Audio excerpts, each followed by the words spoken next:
الله الله يا ربي، الله الله ومن قلبي علت وضح كده منها، صلى الفجر ولف مصر وحواليها. الله الله على الأصغر، الله الله الله أكبر أم الدنيا كمان وأكتر، لو قلت أوصفها أنا مش هنصفها وأكفيها. الله الله حين على مصر مين يبعت سلامك كلمتين يا هلا الله، مشتاق لناسها الطيبين ودي أما فيها مخلصين يا ما شاء الله، وأصغر العلماء نقدر نقول متى شاء الله، أدعي لهم رب السماء وقولوا آمين إن شاء الله إن شاء الله. الله الله يا ربي، الله الله ومن قلبي علت وضح كده مني.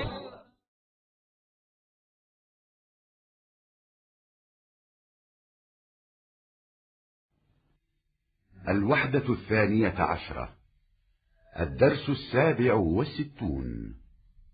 استمع إلى الحوار. الحوار مرحلة المراهقة.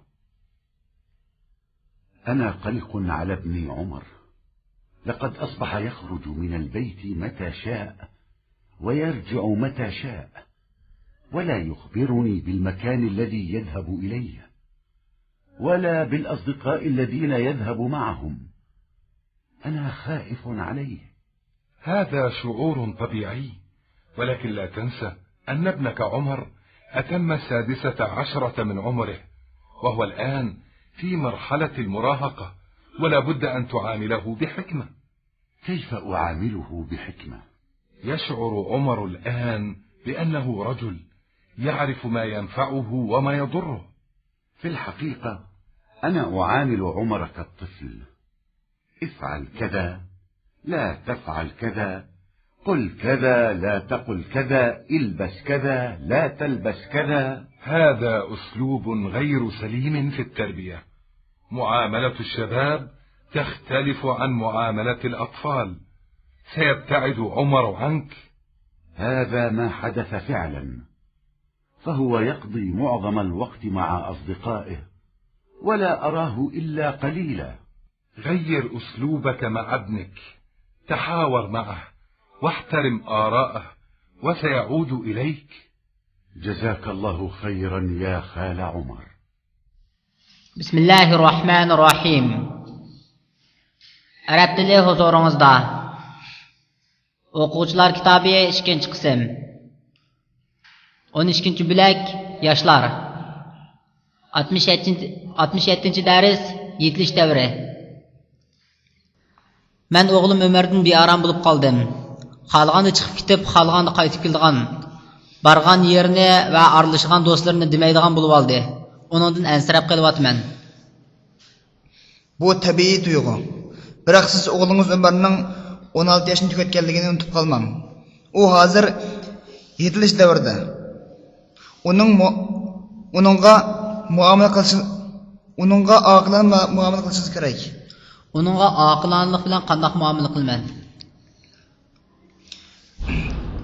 Umar hozir o'zini nimaning foydali va nimaning ziyonli ekanligini biladigan cho'ng odam deb qaraydi. Amaliyotda men Umarga uni qil, buni qilma, uni da, buni dema, uni kay, buni kayma deb kichik boldek muomala qilyapman. Bu tarbiyalashdagi to'g'ri bo'lmagan usul. Yoshlarga muomala qilish kichik bolaga muomala qilishga o'xshamaydi. Umar sizni yiroqlashib ketadi. Amaliyotda shunday bo'ldi. U ko'pincha vaqtlarini do'stlar bilan o'tkazdi. Men uni oz ko'raman. Siz o'g'lingizga usulingizni o'zgarting. Uning bilan suhbatlashing. Uning fikrlariga hurmat qiling. U pat arada sizga yaqinlashadi. Alloh sizga yaxshi mukofotlarni bersin. الوحدة 12، الدرس 68. استمع إلى النص. مرحلة الشباب. مرحلة الشباب أهم مرحلة في حياة الإنسان وأغلى ثروة عند الأمة، ومرحلة الشباب هي مرحلة العطاء والعمل، والإنسان الذي لا يعطي في شبابه قلما يعطي في بقية عمره. وكان كثير من أصحاب الرسول صلى الله عليه وسلم من الشباب، وقد ولاهم مسؤوليات كبيرة، حيث ولى كثيرا منهم قيادة الجيش، وفيه شيوخ المهاجرين والأنصار، فقد ولى زيد بن حارثة وجعفر بن أبي طالب وعبد الله بن أبي رواحة قيادة الجيش في غزوة مؤتة، كما ولى أسامة بن زيد قيادة الجيش الإسلامي لغزو الروم وعمره 18 سنة، وأرسل معاذ بن جبل قاضيا إلى اليمن وهو في مرحلة الشباب. تحتاج الأمة إلى الشاب القوي الجاد الذي يعطي أكثر مما يأخذ، ولا تحتاج إلى الشاب الكسلان الذي يهتم بطعامه ومظهره فقط ولا يحب العمل والعطاء. وكما تحتاج الأمة إلى قوة الشباب، تحتاج إلى خبرة الشيوخ حتى تتقدم البلاد.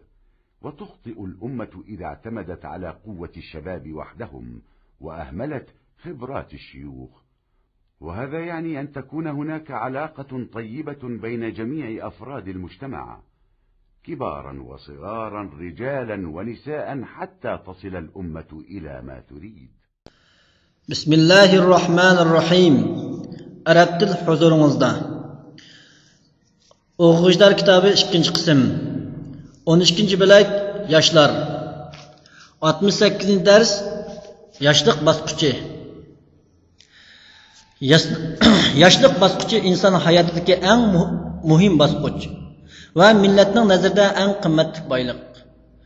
Yoshlik bosqichi bo'lsa tuhfa qo'shish va ishlash bosqichi.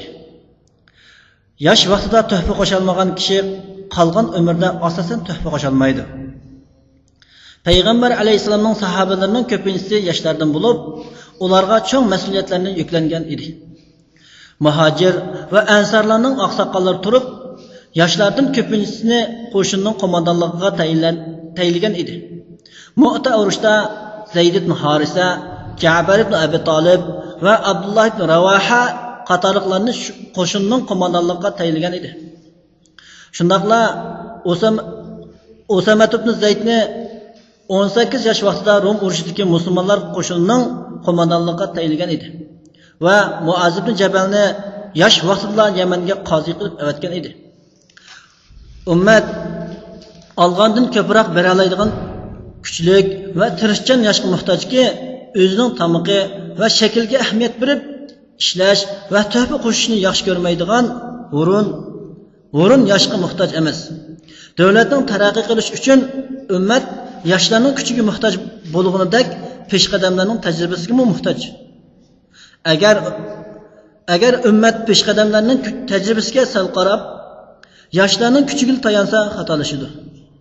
Demakchi bo'lgani, ummatning maqsadiga yetish uchun cho'ng kichik yoki ayol bo'lsin, jamiyatning barliq a'zolarining o'rtasida yaxshi aloqa bo'lishi kerak. الوحدة 12. الدرس 69. استمع إلى الحوار. الحوار العلاقة بين الآباء والأبناء. أفكر كثيرا في موضوع العلاقة بين الآباء والأبناء أو بين الشباب والشيوخ. إنه موضوع مهم. أختلف معك يا خالد، هذا الموضوع غير مهم، لأن دور الشيوخ قد انتهى في الحياة. يجب أن يعتمد المجتمع على الشباب وحدهم. أتفق مع خالد في أهمية الموضوع، وأختلف مع حسن، ورأيي أن المجتمع يحتاج إلى قوة الشباب وتجربة الشيوخ معا. لكن الشيوخ يريدون فرض آرائهم على الشباب في كل شيء، في اختيار الأصدقاء والزوجة ونوع الدراسة، بل وحتى في الملابس التي يلبسونها. للشيوخ آراء وللشباب آراء، ويجب أن يحترم كل فريق آراء الفريق الآخر. أبي يعاملني معاملة الأطفال ولا يستمع إلي ولا يتحاور معي. أبي يعاملني معاملة الأصدقاء، يستمع إلي ويحاورني ويحترم آرائي وأتبع نصائحه. هكذا تكون العلاقة بين الشباب والشيوخ. بسم الله الرحمن الرحيم. Arab tili huzuringizda. O'quvchilar kitobi 2-qism. 12-bo'lak yoshlar. 69-dars. Ota-bolalar o'rtasidagi munosabat. Ota-bolalar yoki yoshlar bilan yashanganlar o'rtasidagi munosabat temasi to'g'risida ko'p o'ylanman. Bu muhim tema. Xolid, sizning fikringizga qo'shilmayman. Bu tema muhim tema emas. Chunki yashanganlarning turmushdagi roli oyoqlashdi. Jamiyat yoshlarga tayinish kerak. Men bu temaning muhimligida Xolidning fikriga qo'shilman. Asanning fikriga qo'shilmayman. Meningcha jamiyat yoshlarning kuchi bilan yashanganlarning tajribasiga billa muhtoj. Biroq yashanganlar hamma ishda o'zlarining fikrlarini yoshlarga tangmoqchi bo'lishadi. Do'st tanlashda, xotin tanlashda va darsning turini, balki kiydigan kiyim tanlashdimi. Yashanganlarning ko'z qarashi bor. Yoshlarningmi boshqacha ko'z qarashi bor. Har taraf yana bir tarafning ko'z qarashiga hurmat qilish kerak. Dadam menga kichik bola muomala qilgandek muomala qilib, so'zimga quloq solmaydi. Men bilanmi suhbatlashmaydi. Dadam menga do'stlarga muomala qilgandek muomala qilib, so'zimga quloq soldi. Men bilan suhbatlashdi. Fikrlarimga hurmat qildi. Men bu uning nasihatlariga quloq solaman. Yoshlar bilan yashanganlar orasidagi munosabat mushundoq bo'ladi.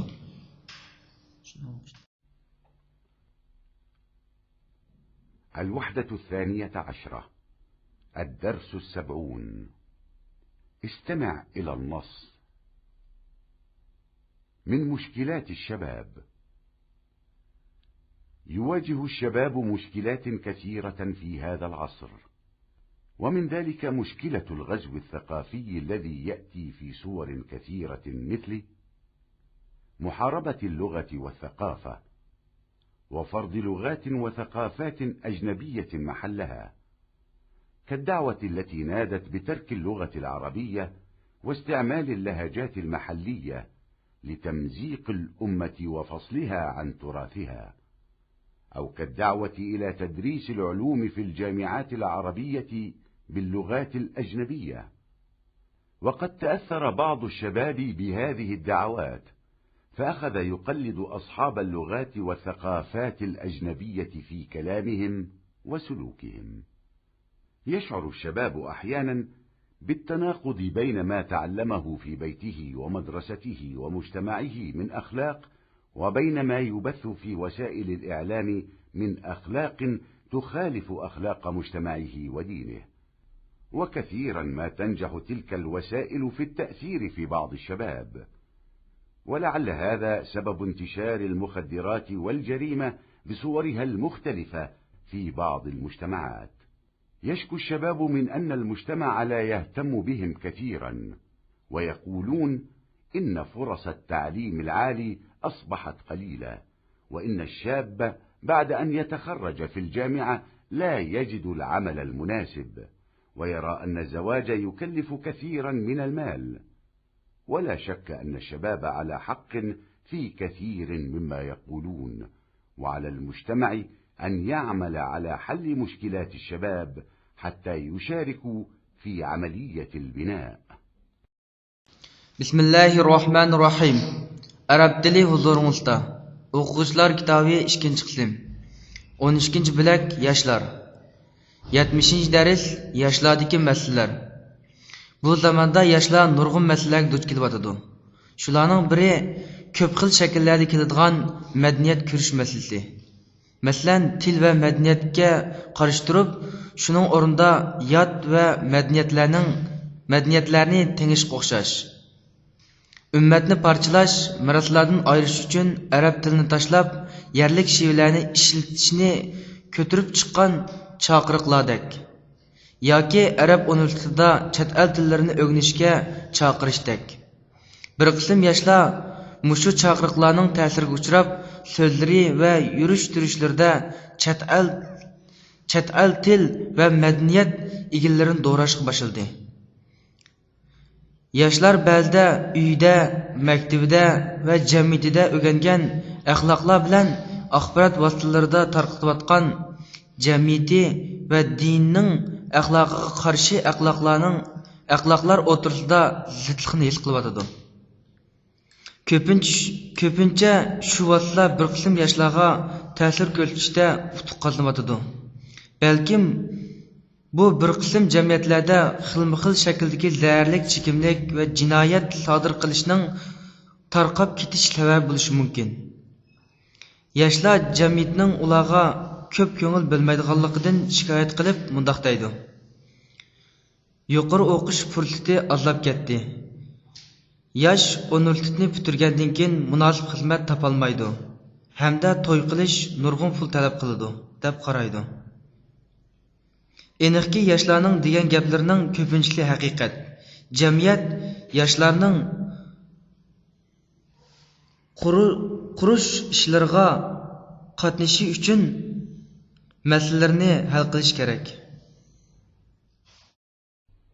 الوحدة 12 الدرس 72. استمع إلى النص. طبقات الأصدقاء. خذ قلما وورقة وحاول أن تكتب أسماء أصدقائك جميعا أيها الشاب، ثم صنفهم أصنافا. تجد منهم من ليسوا أصدقاء على التحقيق، فمنهم رفيق تقابله كل يوم أمامك في السيارة أو الحافلة يحييك فتحييه، ومنهم رفيق العمل فترى مكتبه بجانب مكتبك. فإذا أردت الصفة التي تجمع خلال الخير والعمل الذي يصلح الأعمال كلها، فاكتب أسماء أصدقائك وأصحابك وانظر إلى كل واحد منهم، هل هو صالح في نفسه أم هو غير صالح؟ وهل هو مخلص لصديقه أم هو لا يهتم إلا بنفع نفسه؟ وهل هو مؤنس لجليسه أم هو مزعج؟ فإذا فعلت ذلك رأيت الأصدقاء أنواعا، وجدت فيهم من هو صائم مصل له سمت المتقين وزي الصالحين، ولكنه يتخذ ذلك سلما للدنيا وشبكة للمال، ووجدت حقيقته تكذب ظاهره، فإذا عاهدته خانك وإن عاملته غشك.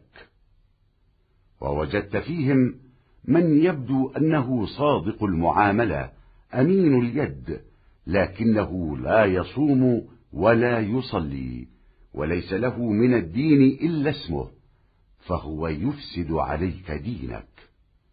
ووجدت فيهم من هو صالح متعبد أمين صادق المعاملة، ولكنه صاحب شهوة لا حديث له إلا عنها، فهو يؤذيك بإثارة الخامد من رغبتك. ووجدت من هو صالح في نفسه أمين في معاملته، لكنه لا ينفع صديقا ولا يسعد صاحبا. ووجدت من يخدم صديقه ويسره، لكنه لا يبالي في خدمته ومسرته أن يعطيه من دينه، فيخون من أجله أمانته، فيأخذ بيدك حتى يدخلك معه جهنم.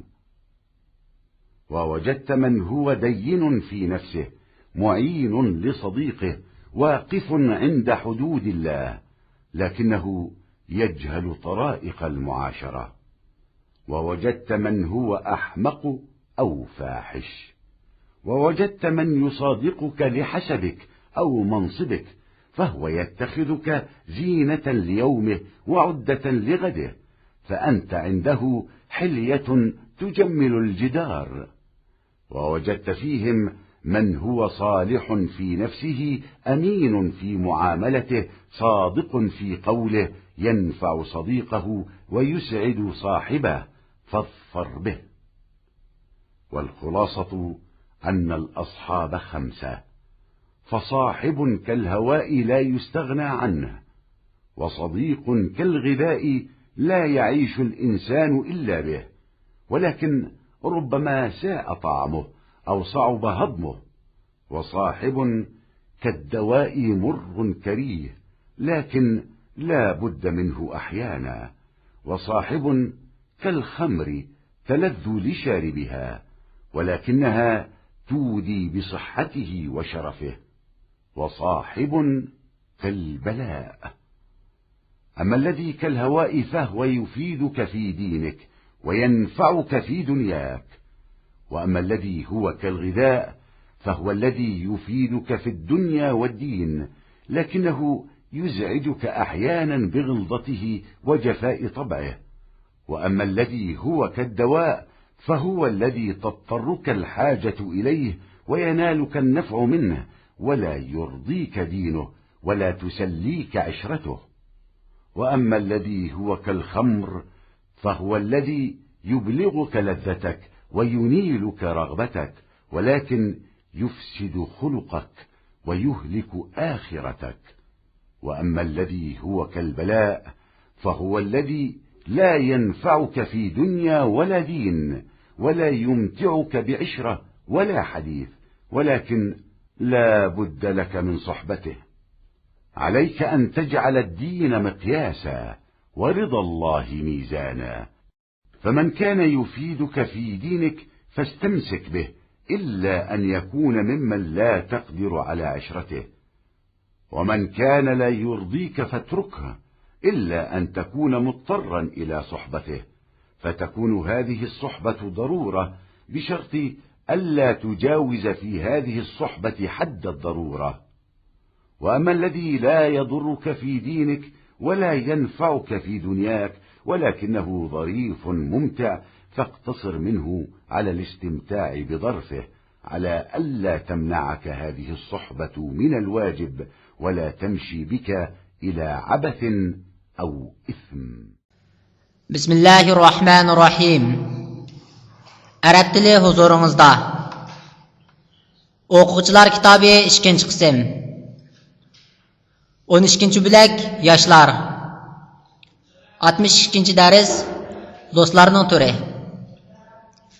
Hey yosh, qalam qog'oz olib barliq do'stlaringning ismini yozib baq. Ondan keyin ularni turga ayirib baq. Sen ularning ichidan haqiqiy do'st emas kishilarni his qilsan. Ularning ichida har kuni mashina yoki avtobusda oldinga uchrab, sana salom qildigan va senmi salom qildigan do'sting bor. Ularning ichida ustilni sening ustilingning qishida ko'rdigan xizmatdishingmi bor. Agar sen yaxshi xislatlar bilan barliq ishlarni to'g'rilaydigan, ishning o'ttirsini mujassamlashtirgan sifatni maqsad qilsang, do'st va hamrohlaringning ismini yoz. Ularning har biriga qarab chiq. U o'zi yaxshimi, yaxshi emasmi? Do'stiga sadoqatmanmi yoki o'zining manfaatiga ko'ngil bilamdi? Suhbatlashiga orom berishlamdi yoki beorom qilamdi? Sen shunday qilgan vaqtingda do'stlaringning bir qancha xil ekanligini ko'rsan. Ularning ichida mundaq bir odamni bayqaysan. Ro'zdor, namozxon. Uningda taqvodorlarning qiyofati va solihlarning to'ni bor. Biroq u shularni dunyoga shuta pulga to'r qilib olgan. Uning amaliyatining zohirini inkor qilganligini bayqaysan. Uning bilan va'dalashsangiz xiyonat qildi, muomala qilsangiz aldaydi. Yana ularning ichida mundaq bir kishini bayqaysiz. Muomilda rostchil, qo'li ishonchli ko'rindi. Biroq u ro'za tutmaydi, namoz o'qimaydi. Uningda dinning ismi bor. Bu xildagi kishi sizga diningizni buzdi. Yana ularning ichida mundaq bir xil kishini bayqaysiz. Solih, obid, ishonchlik, muomilda rostchil. Biroq u shahvatparast bo'lib, shu to'g'riliqni so'zlaydi. Bu xildagi kishi sizga uchib qolgan qiziqishingizni qo'zg'ash orqali aziyat berdi. Yana mundaq odamni bayqaysiz. u o'zi yaxshi, muomalada ishonchlik, biroq u do'stiga foyda yetkazmaydi, hamrohini xushal qilmaydi. Yana bundoq odamni bayqaysiz. Do'stiga xizmat qilish uni xushal qildi. Biroq u do'stiga xizmat qilish va xushal qilishda uningga dinini berib etishga parvo qilmaydi. Shuning bilan do'stini deb dinining omonatiga xiyonat qildi da sizning qo'lingizni tutib o'zi bilan jahannamga olib ketadi. Ya'ni bundoq kishini his qilsiz. O'zi dindor, do'stiga yordam qildi. Allohning cheklimlarining yanında to'xtaydi. Biroq bu aralashishning yo'llarini bilmaydi. Yana eng ahmoq va buzuq kishilarni bayqaysiz. Yana sizning nasabingiz va yoki huquqingizni deb siz bilan do'st bo'lgan kishilarni bayqaysiz. U sizni bugungi zinnat qilsa, atiga jahoz qildi. Siz uning nazarida tam bizaydigan zinnat. Yana ularning ichida o'zi yaxshi, muomalada ishonchlik, gapida rostchil, do'stiga foyda yetkazadigan va hamrohini xushal qilgan kishini bayqaysiz.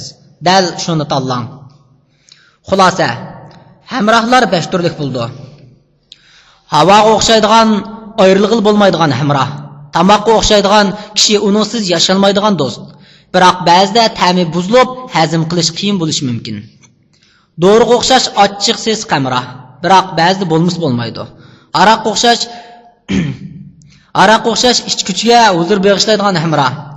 Biroq u uning sog'lomligi va izzat obro'yiga tegadi. Ofatga o'xshash hamroh. Ammo havoga o'xshash hamroh bo'lsa, diningizda sizga foyda yetkazib, dunyoda sizga manfaat beradi. Ammo tamoqqa o'xshash hamroh bo'lsa, sizga dunyo va dinda foyda beradi-yu, lekin ba'zida qo'polligi va tabiatning to'ngligi sababli sizni beorom qildi. Ammo doriga o'xshash hamroh bo'lsa, uningga hojitingiz tushib, uningdan sizga manfaat keldi. Uning dini sizni rozi qila olmaydi va uning aralashishi sizning ko'nglingizni ocha olmaydi. Ammo haroqqa o'xshash hamroh bo'lsa, sizni huzurlantirib, qiziqishingizga yetkazdi. Biroq axloqingizni buzib, oxiratingizni halok qildi.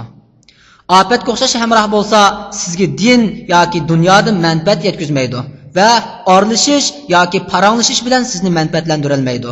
Biroq siz uning bilan suhbatlashishingiz kerak. Siz dinni o'lcham, Allohning roziligini mezon qilishingiz kerak. Kim sizga diningizda foyda yetkazsa, uni ching tuting. U siz aralashmaydigan kishilarning qatorida bo'lib qolmaslar. Kimki sizni rozi qila olmasa, uni tashlang. Biroq uning bilan suhbatlashishga majbur bo'lib qolsa, bu boshqa. Bu chog'da bu suhbat zaruriyat yuzasidan bo'lgan bo'ldi. Shart mushu suhbatda zaruriyat doirasini o'tib ketmaslik kerak.